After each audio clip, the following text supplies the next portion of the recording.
Adam Wainwright, 18 seasons in a Cardinals uniform, recently retired, 200-game winner, is in the booth tonight on Fox. Adam, thanks for being with us. Before we get to the series that you are covering, what's it been like for you making that transition from the field to the booth?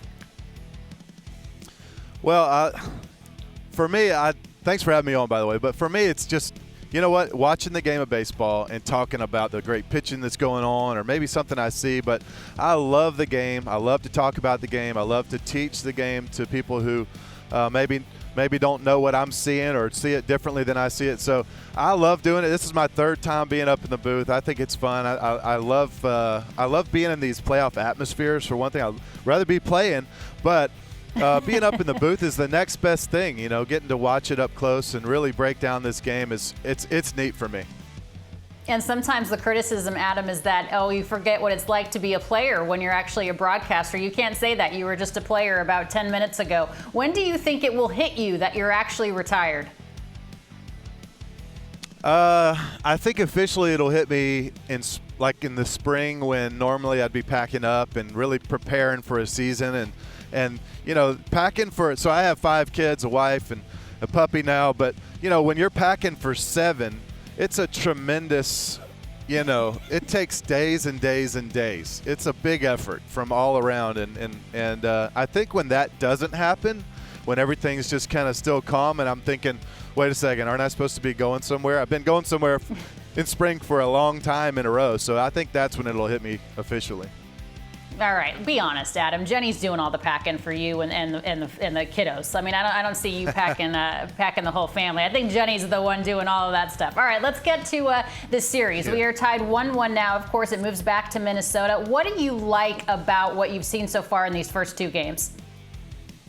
Well, I think for me, both these games, there was a star of the show that painted the picture for me, right? Like you had the 6 shutout for Justin Verlander, and then you had the 7 shutout from Pablo Lopez. And for me, you know, when you have a pitcher that's dominant on the mound like that, I might be a little biased, but when you have a pitcher that's dominant on the mound like that, that affects the whole series. And that's what, you know, that's been the big story for me going forward. And we have another great pitching matchup tonight with some great pitchers. So I think you had timely hitting. You had the stars from both sides show up. You saw the twins, Correa, show up and have the big hits. You had Altuve and obviously that big lefty that keeps hitting World Series and postseason home runs, Ordon Alvarez, showing out. So, you know, they're playing the hits so far. It's fun to watch. Yeah, I was going to ask you about Ordon Alvarez. Chris Russo, obviously the host here of High Heat, said that if there's one player he's taken, it's Ordon Alvarez. And I kind of countered and I said, you know what, I'll take Bryce Harper in any situation. What have you seen as far as the big stage for not only Ordon Alvarez, but on Minnesota's side, Carlos Correa? He just comes up in the big moments. Well, he does, but what I'm looking about are the Twins, right? They got down 5-0 early in Game 1. They fought back and made that game close. And then Game 2, they showed up and right from the beginning put the pressure on the Houston Astros. And from their side of it, you know, they go into this series. They won their first postseason series since 2002.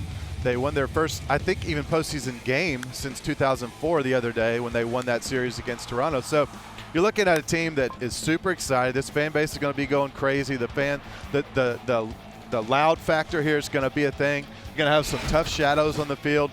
I think this game is going to be incredible. The fans are going to bring it. But what's impressed me from the Minnesota side is that they weren't intimidated at all going in here. They showed up both games and played a tough game. So it's not going to be easy for the Astros, but the Astros certainly have the talent to bring it home. All right, break down the pitching matchup. You mentioned a great pitching matchup. Christian Javier going up against Sonny Gray. How do you know, Adam, from a pitcher's perspective, when will you know if these two are on?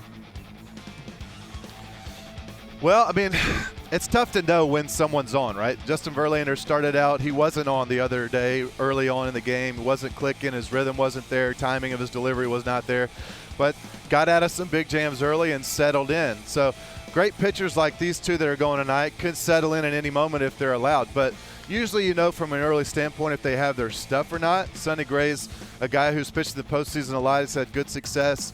He's been around for a long time. He knows how to make in-game adjustments. Then you got Christian on the other side, who's pitched in some of the biggest games there is in the postseason, won huge games in the biggest moments. So he's going to be comfortable out there too. It's going to be incredible. Sonny Gray has a 2.39 ERA, Adam, in the postseason. What makes a good big game postseason pitcher? Well, I think the ability to stay calm in the big moments and use the crowd when you need to, but make the moment small in other times, and be comfortable in those big situations. You want to have visions of success rather than visions of what could go wrong. And I think the biggest performers, the best performers in the biggest moments are the guys who can stay focused and be positive in those big moments. All right, before I let you go, how important was 200 career wins for you?